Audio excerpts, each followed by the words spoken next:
કૂવામાંથી મૃતદેહ મળવાની ઘટના સામે આવી હતી। માલપુરના અંબાવા ગામે કૂવામાંથી મૃતદેહ મળી આવ્યો હતો। મળતી માહિતી મુજબ મૃતક સાલમ બાપુના પહાડિયા ગામનો વતની હોવાનું જાણવા મળ્યું હતું।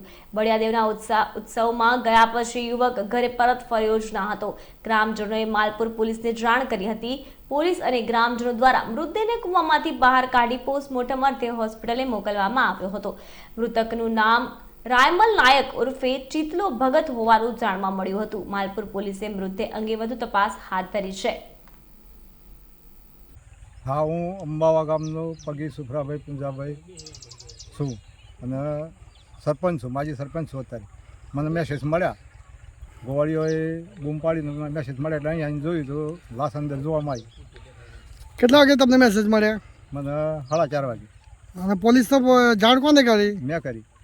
અચ્છા, અહીંયા લાશ જોયા પછી આ જે લાશ જે વ્યક્તિની છે એ આપણા ગામનો છે કે આજુબાજુનું કોઈ છે કે કેમનું છે? નથી, હવે કોઈ માહિતી મળતી નથી એટલે પછી મેં પોલીસને જાણ કરી, ફોન કર્યો સાહેબ અમૃતબેન, ફોન કર્યો।